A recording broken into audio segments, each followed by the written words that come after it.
Assalamualaikum warahmatullahi wabarakatuh.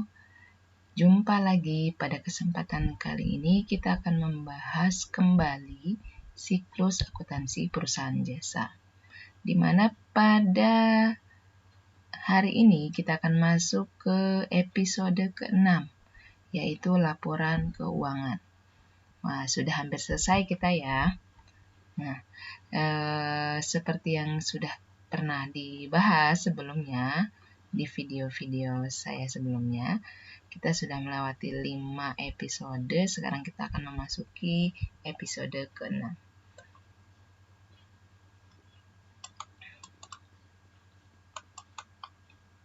Nah, di sini kita kembali mengingat lagi bahwa kurang lebih gambaran siklus akuntansi perusahaan jasa dalam satu periode akan seperti ini, di mana di episode ke-6 kali ini kita ada di tahapan yang ini, laporan keuangan. Nah, di sini laporan keuangannya yang akan kita bahas adalah hanya laporan laba rugi, laporan perubahan modal, dan neraca. Jadi kita tidak akan membahas laporan arus kas. Ya, oke. Pekan lalu kita sudah mempelajari kertas kerja, jadi hari ini kita akan mempelajari laporan keuangan. Ya. Nah, sebenarnya ketika kita mempelajari kertas kerja, laporan keuangan itu sudah bisa dikatakan ketika kita mengerjakan kertas kerja, laporan keuangan bisa dikatakan sudah hampir rampung sekitar 80%. Jadi laporan keuangan itu hanya tinggal menyelesaikan sisanya saja, ya. Jadi kalau kertas kerja kita sudah balance, maka di laporan keuangan kita cukup menyalin ulang, membuat laporan itu lebih cantik, lebih manis, dan lebih mudah dipahami oleh orang yang membacanya, ya. Jadi tidak jelimet seperti kertas kerja. Oke, kita lanjutkan. Nah, di sini sudah tersajikan 2 buah kertas kerja. Ini sebenarnya sudah kita bahas nih pada video sebelumnya. Kertas kerja di sini ada yang 10 kolom, ada yang hanya 4 kolom ya. Jadi di video sebelumnya atau di pembelajaran sebelumnya kita sudah mengerjakan kertas kerja dari perusahaan Rian Service. Nah, untuk membuat atau menyusun laporan keuangan, sebenarnya kita hanya membutuhkan 4 kolom saja, yaitu kolom laba rugi dan kolom neraca. Sehingga kolom yang dari nomor 1 sampai 6 ini tidak kita perlukan lagi atau tidak usah kita kutak-katik lagi. Nah, jadi ke depannya untuk pembelajaran kali ini saya akan hanya menampilkan kertas kerja yang seperti ini, yang potongannya saja, sehingga akan lebih ringkas dan mudah memahaminya. Jadi ini sebenarnya sama aja ya, cuma jumlah kolomnya dipersingkat gitu ya. Jadi ini laba rugi di sini dengan neraca di sini adalah sama. Oke. Kalau sudah paham, kita akan mempelajari bagaimana cara menyusun laporan keuangan. Nah, oke, laporan keuangan yang kita pelajari tadi ada 3 nih ya. Ada 3. Yang pertama adalah laporan laba rugi. Laporan laba rugi ini bisa kita lihat ya, ini pengertiannya. Laporan laba rugi adalah fungsinya untuk mengetahui kinerja perusahaan. Nah, di dalam laporan laba rugi itu kita atau orang atau pihak yang menggunakan informasi akuntansi bisa paham, bisa melihat apakah perusahaan itu kinerjanya baik atau buruk, yaitu apakah si perusahaan mengalami laba, memperoleh laba, atau justru menderita kerugian. Itu semua akan muncul di dalam laporan laba rugi. Nah, kalau di sini kan kita bingung ya, mana nih ini laba apa rugi. Kalau kita belum paham, maksudnya kalau orang awam akan bingung. Kalau kita udah paham kemarin bahwa itu akan bahwa itu laba ya. Nah, karena dia untuk mengetahui laba atau rugi perusahaan, maka di dalam laporan laba rugi itu hanya terdapat susunan atau daftar list dari akun-akun pendapatan dan beban. Sehingga format dari laporan laba rugi bisa kita lihat pada halaman yang kotak-kotak seperti ini ya. Di sini tetap kita akan selalu memasukkan identitas. Di sini kita tetap selalu memasukkan identitas usaha, yaitu terdiri dari nama informasinya, berarti laba rugi, perusahaannya apa, lalu periode waktunya. Nah, tadi ingat pengertian laporan laba rugi itu berisi akun-akun pendapatan dan beban, selisih akun-akun pendapatan dan beban. Jadi di sini hanya terdiri dari akun pendapatan dan akun beban saja. Akun pendapatan kita list ya, kita susun perusahaan tersebut misalnya memiliki 3 jenis pendapatan dalam satu periode, maka kita letakkan ketiga pendapatan itu pada laporan laba rugi. Misalnya pendapatan jasa, sewa, dan komisi. Lalu ketiga pendapatan ini kita jumlahkan. Sini ada tanda plus. Nah, kita peroleh total pendapatannya adalah sebesar ini ya. Ini adalah penjumlahan dari 3 akun pendapatan, 3 jenis pendapatan tadi. Lalu akun beban, ya akun beban kita isi dengan beban apa saja yang muncul atau yang dibayar oleh perusahaan tersebut dalam satu periode. Misalnya dalam satu periode itu perusahaan hanya mengeluarkan 3 jenis beban, yaitu beban gaji. Letakkan di sini nominalnya beban listrik, beban iklan, lalu ketiga beban ini kita jumlahkan. Maka hasilnya adalah yang ada di sebelah sini. Nah, total pendapatan dikurangi, ini ada tanda kurang, dikurangi dengan total beban, maka kita akan peroleh di sini adalah selisihnya. Selisihnya akan menjadi laba jika pendapatannya lebih besar daripada bebannya ya. Sesuai logika ya. Jadi kalau kita kurangi pendapatannya lebih besar dikurangi dengan beban yang lebih kecil, maka di sini hasilnya akan positif sehingga dia akan mengalami laba sebesar selisih tadi. Namun jika bebannya lebih besar, pendapatannya lebih kecil, sehingga jika kita kurangi ini akan bernilai negatif, maka itulah yang dinamakan rugi. Nah, beda dengan kertas kerja. Pada kertas kerja hanya diperlihatkan posisi debit dan kredit antara pendapatan dan beban, sehingga bagi orang awam akan sangat sulit memahaminya. Kalau bentuknya sudah seperti ini mungkin akan lebih mudah. Sekarang kita akan mencoba membuat laporan laba rugi dari Rian Service dengan kertas kerja yang potongan kertas kerja yang tadi telah kita ambil dari keseluruhan kertas kerjanya. Oke, kita akan buat di sini. Sebelahnya kita buat laporan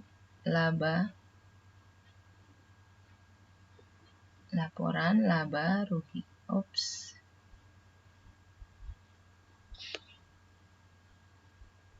Sebentar.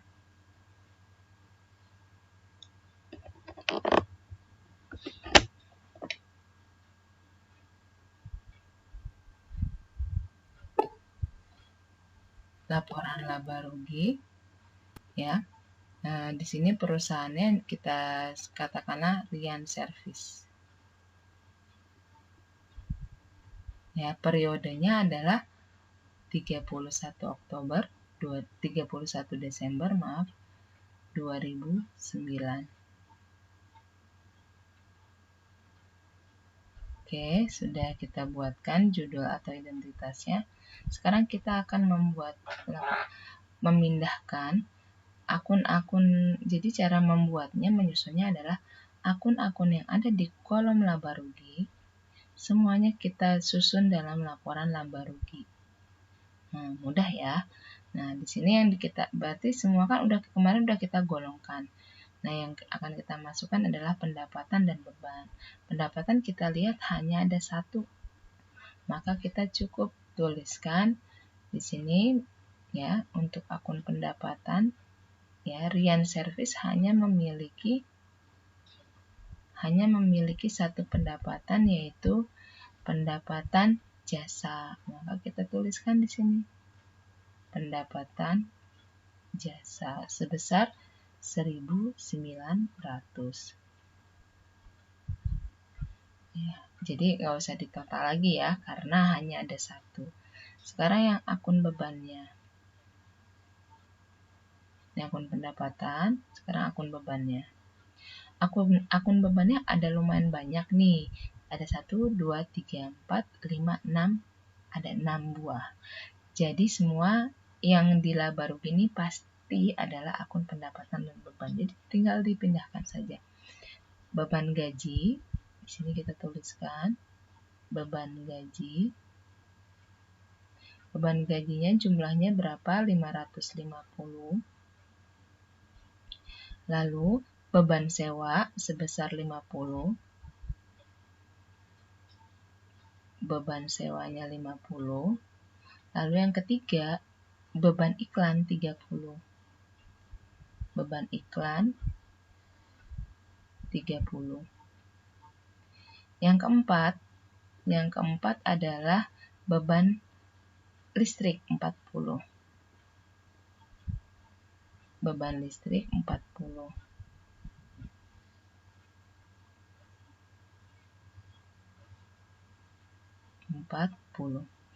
Nah, lalu di dua lagi ada beban perlengkapan 200.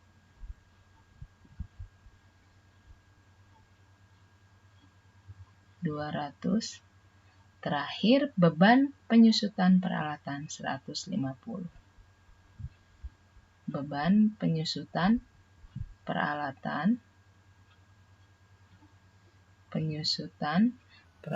adalah sebesar 150.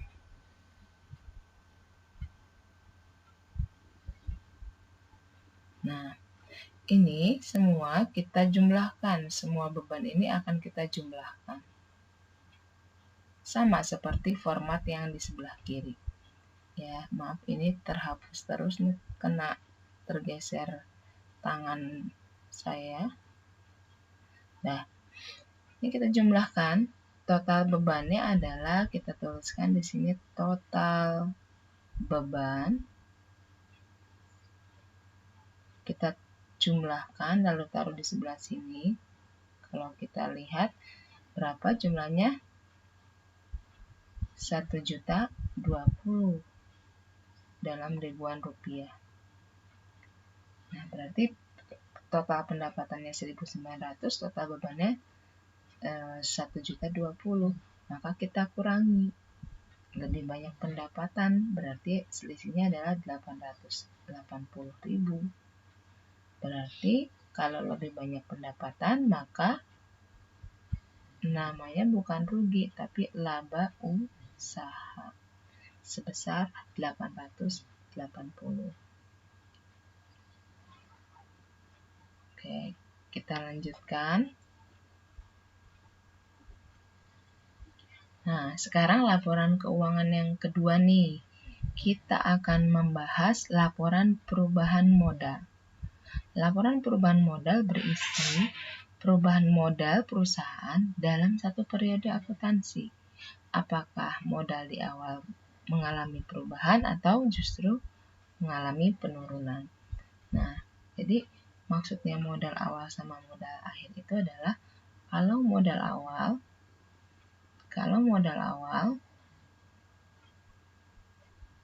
ya, berarti modal di awal periode, misalnya periodenya Januari dan Desember sampai dengan Desember satu periode.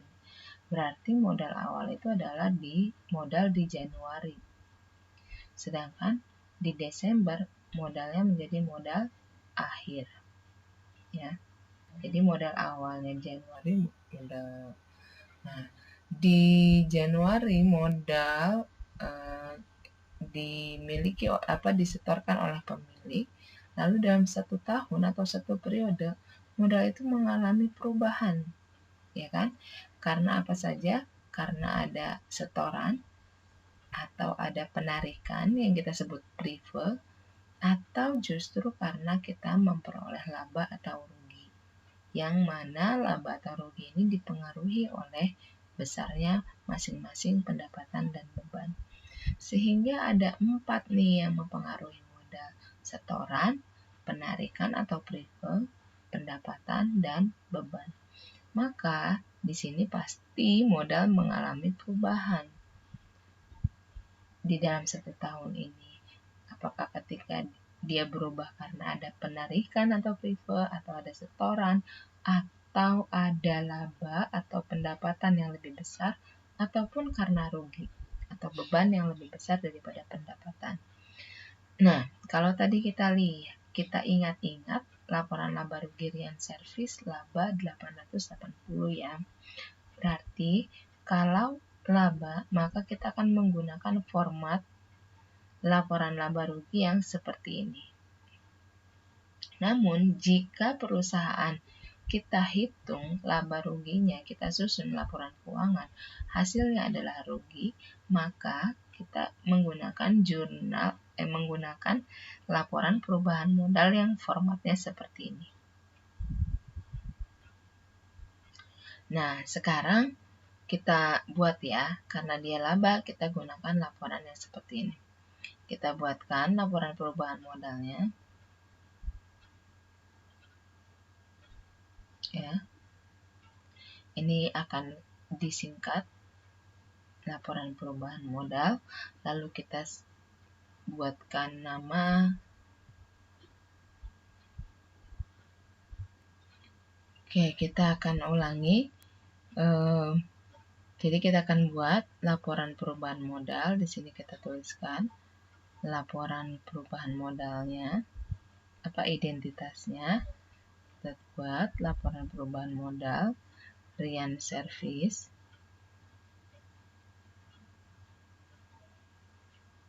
Periodenya adalah 31 Desember 2009.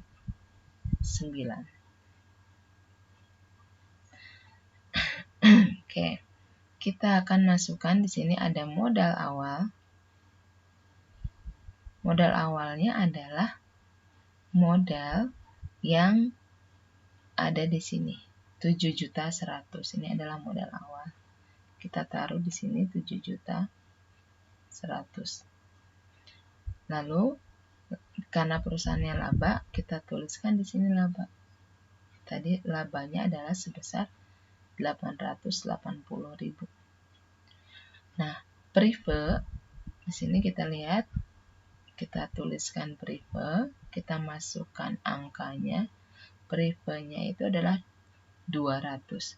Maka kita tuliskan di sini 200. Nah, namun di sini prive itu mengurangi laba, sehingga kita kurangi dulu nih labanya. Dikurang dengan prive sehingga hasilnya menjadi 680.000. Nah, 680.000 inilah yang namanya penambahan modal. Jadi namanya laporan perubahan modal bisa modalnya nambah, bisa justru berkurang. Karena di sini dia memperoleh laba, maka kurang lebih dia akhirnya mengalami penambahan modal. Sehingga kalau kita jumlahkan modal awal dengan penambahan modalnya menjadi 7.780.000. Inilah yang namanya modal akhir. Nah, jadi jelas terlihat ya bahwa modal awal dikaitkan dengan selisih laba dengan periode, maka kita akan peroleh modal akhir sebesar 7.780.000. Oke. Ya, diingat-ingat ya, modal awal ambil dari sini 7.100.000, laba 880 dari mana? Dari laba rugi, laporan laba rugi yang tadi kita buat sebelumnya. Lalu periode diambil dari sini. Nah, nanti kita peroleh hasilnya 680, kita jumlahkan dengan modal awal. Bagaimana kalau rugi? Kalau rugi, kita akan menggunakan jurnal umum yang seperti ini. Nah, ini kan kalau rugi kita pakai yang ini. Kalau kita memperoleh laba, maka gunakan yang ini. Oke, kita lanjutkan. Nah, terakhir nih. Kita lanjut ke pembahasan terakhir di pertemuan kali ini. Oke. Nah, di sini kita akan lihat bahwa kita akan coba mempelajari tentang neraca. Neraca adalah berisi akun-akun hutang, harta, hutang, dan modal, di mana jumlah harta sama dengan hutang plus modal. Nah, ini balik lagi ke persamaan dasar akuntansi. Ya, kalau kita lihat di sini bentuk atau format neraca adalah seperti ini, ya.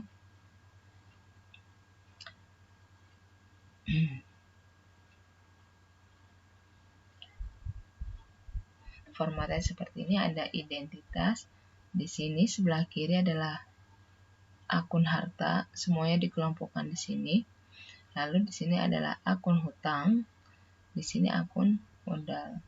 Nah, nanti total hutang ya ditambah dengan modal, ini adalah segini jumlahnya. Ya. Ini harus sama dengan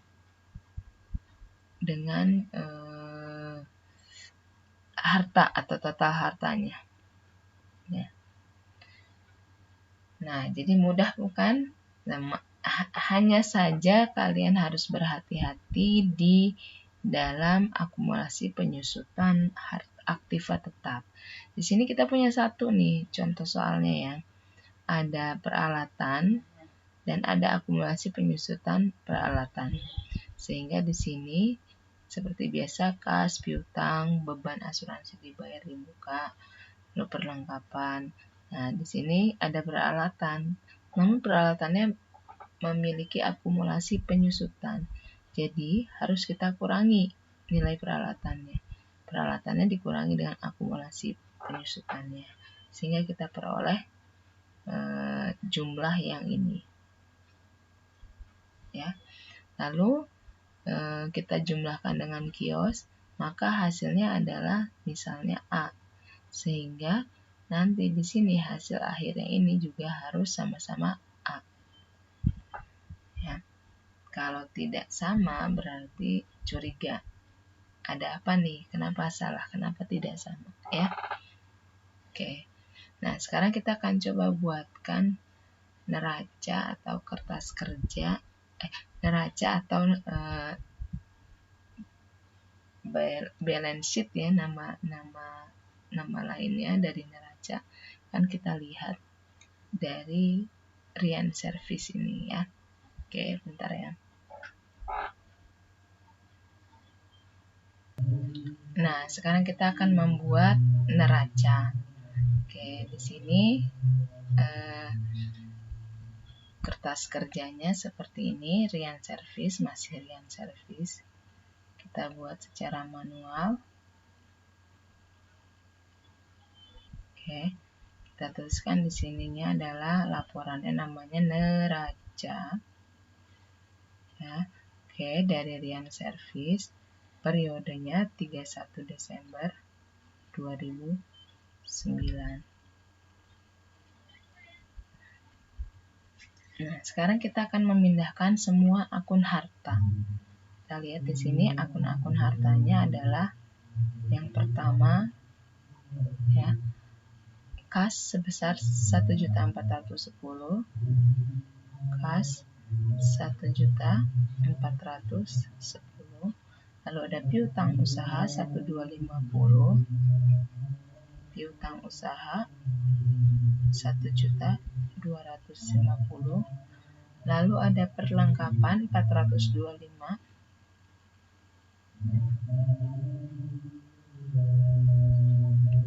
ya. Oke, baik, ada peralatan 7 juta. Nah, kita ingat-ingat kembali bahwa peralatan ini memiliki akumulasi penyusutan peralatan. Sehingga di sini dia harus dikurangi peralatannya. Sebesar berapa akumulasi penyusutan peralatannya. Di sini bisa kita lihat akumulasinya adalah sebesar 150. Maka kita letakkan di sini.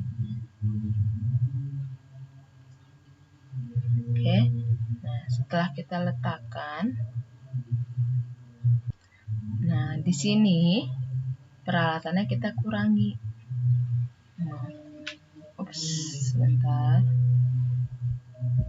Di sini peralatannya kita kurangi dengan akumulasi penyusutannya, sehingga besarnya menjadi 6.850. Lalu kita letakkan di sini. Ada lagi kah untuk harta? Tidak ada ya. Adakah? Oh ya, di sini ada sewa dibayar di muka. Nah, ini yang tadi mungkin belum disinggung.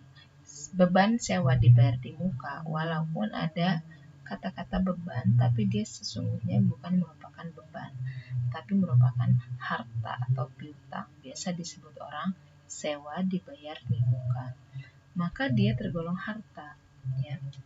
Kalau untuk pendapatan ada embel-embel diterima di muka, itu juga bukan termasuk pendapatan, tapi merupakan termasuk hutang ya. Jadi beban sama pendapatan itu gampang bedainnya, masukin aja semua yang ada kata-kata beban dan pendapatan. Tapi kalau ada di antara kata-kata beban dan pendapatan itu ada embel-embel dibayar di muka, diterima di muka, itu hati-hati ya. Itu bukan pendapatan atau beban. Oke, kita akan peroleh di sini. Oh, ada lagi di sini adalah hartanya, yaitu beban sewa dibayar di muka ya. Di sini sewa dibayar di muka. Nah, dia masuk ke neraca ya, bukan beban ya. Jadi kita tuliskan di sini sewa dibayar di muka. Nah, sewa dibayar di mukanya atau beban sewa dibayar di mukanya 100. Lalu ada iklan dibayar di muka, sama juga sifatnya dengan dengan sewa dibayar di muka. Maka di sini iklan dibayar di mukanya akan kita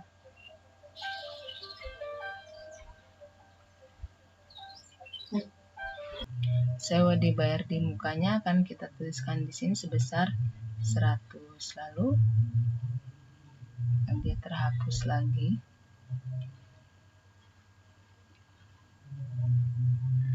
Nah, ini sewa dibayar di mukanya adalah sebesar 100. Lalu yang berikutnya ada lagi nih, iklan dibayar di muka. Iklan dibayar di mukanya juga sebesar 20. Sehingga kalau kita jumlahkan di sini 100 dengan 20, ya ini 100, ini 20. Ini saya hapus dulu.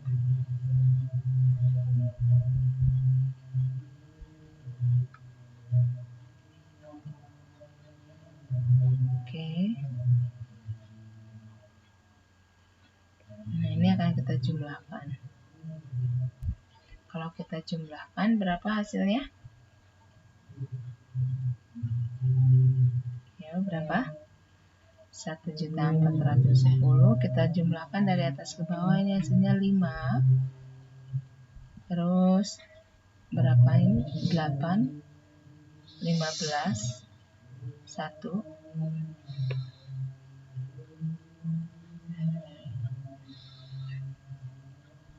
22.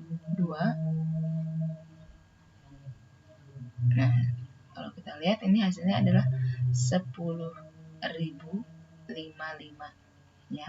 Ini adalah kita beri nama total harta.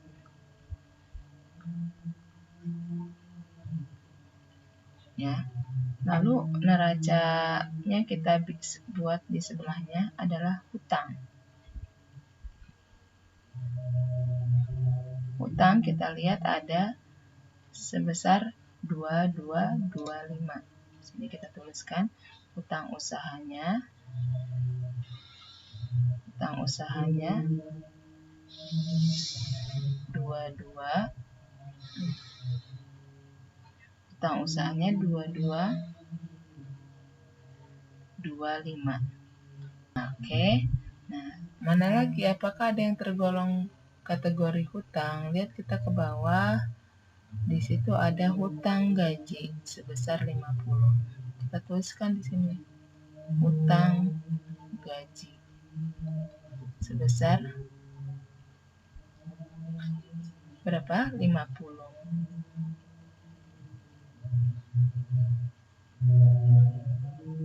Sebesar 50. Ya. Nah, ini kita namakan, ini adalah total hutang.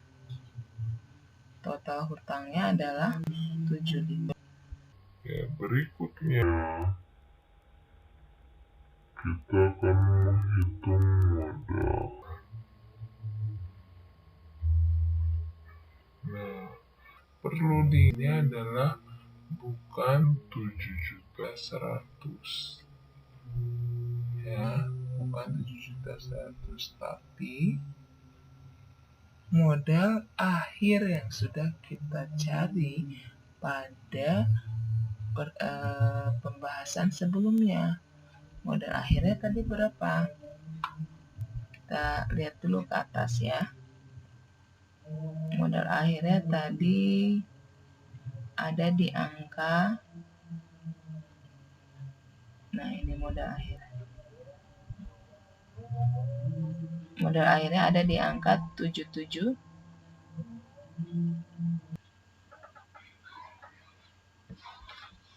Dimana tadi modal akhirnya adalah sebesar 7.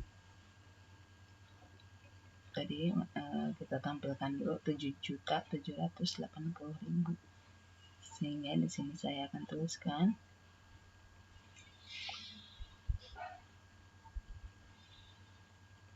modal di sini adalah modal akhir, yaitu sebesar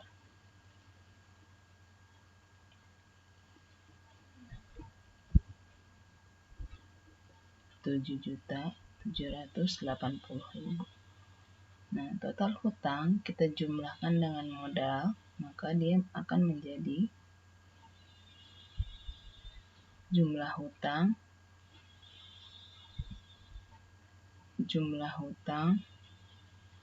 dan modal.